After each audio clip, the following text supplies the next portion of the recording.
আর একবার দেখা একদম দেখায় এবারে এক ভক্ত আমাকে গীতা দিয়ে গিয়েছিল, কবে আমার মনে নেই। আজকে আমি গীতাটা লক্ষ্য হলো, আমার বাড়িতে অনেক গীতা আছে, দেখি তা গীতাটা যে দিয়ে গেছে তার নামটা বলে দিই। আমাকে লেখা আছে কি 17/3/2025 সালে দিয়েছেন, বেশি দিন কেন 17 তারিখে দিয়েছেন। কৃপাময়ী মঙ্গলা মায়ের বড় কমলে অর্পণ করলাম পুস্তকটি দেবনারায়ণ চ্যাটার্জি।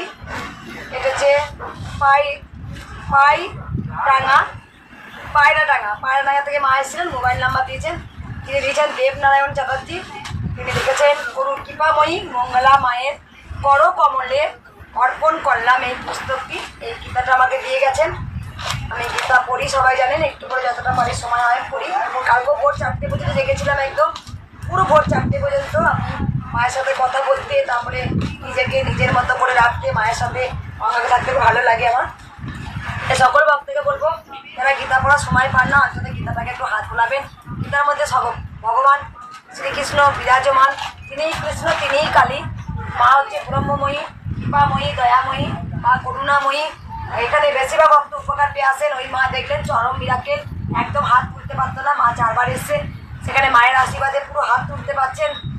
তা জানো যে মা, আমি ভক্তদের ভুলে যাই, কিন্তু ভক্তরা আমায় ভুলে না। আমার কাছে 15 বার 16 বার 3 বার 4 বার করে আসেন। আমি কেন ভুলে যাই না, এত সন্তান হয়ে গেছে, তাই মনে রাখা সম্ভব নয়। তাই মা যেন সবাইকে ভালো রাখুক, সবাইকে সুস্থ রাখুক। আর সবসময় আপনারা বলবেন জয় কৃষ্ণকালী মায়ের জয়। তিনিই কৃষ্ণ তিনিই কালী, তিনিই রামলালা, তিনিই আমাদের গোবিন্দ, তিনিই আমাদের কানাই, তিনিই সব। কারণ তিনি মাকে ভালোবাসেন, সবাইকে। মা হচ্ছে ব্রহ্মময়ী, তাই মাকে ভালোবাসলেও কৃষ্ণকে ভালোবাসা যায়। আমি তো মাকে প্রচণ্ড ভালোবাসি। আর একটা বয়স্ক বাবা তিরপল দিলেন, তিনি তো একদম অসুস্থ, বড় বড় অবস্থায় এসেছিলেন। আমি শুধু একবার গাড়িতে গিয়ে টিস্যু ঠেকিয়ে দিয়ে এসেছিলাম, শেষ নিঃসুস্থ, আগে তিরপল দিয়ে গেলেন। তো যাই হোক, মা চেয়েছিলেন তবেই করতে পারছি। মা দয়াময়ী, মা কৃপাময়ী। আর আমার খুব ইচ্ছা আছে যে মায়ের কাছে আরও যেতে ইচ্ছা করে সবসময়। এত ভক্ত দেখি, এত কথা বলি, তারপর ভক্তরা এত কথা বলে, শুধু সমস্যা সমস্যা সমস্যা।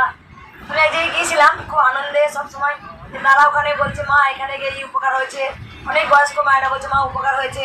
আমি যেখানেই যাচ্ছি তারা চিনে ফেলেছে, যেখানে মঙ্গলা মা এসছেন, অনেক কথা বললেন, উপকার হয়েছে।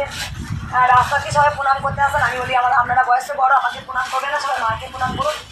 আর একটা জিনিস আমি দেখেছি যে আমি ভক্তদের মারি ধরি বা কিছু ফেলে দিই, তাও ভক্তরা আমাকে জীবন দিয়ে ভালোবাসেন।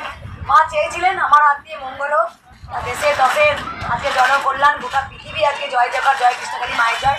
আমার হাত দিয়ে উপকার হচ্ছে, আরও হোক, এটা আমি চাইবো। আর মাকে আমি ভীষণ ভালোবাসি। আমার সমস্যা আর শুনতে ভালো লাগে না।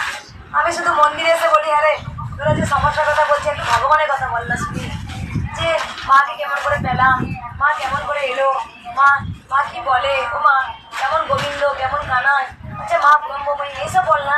শুধু সমস্যা আমার সমস্যা শুনতে ভালো লাগে না। সমস্যা বাবা, একবার গোবিন্দ নাম কর না,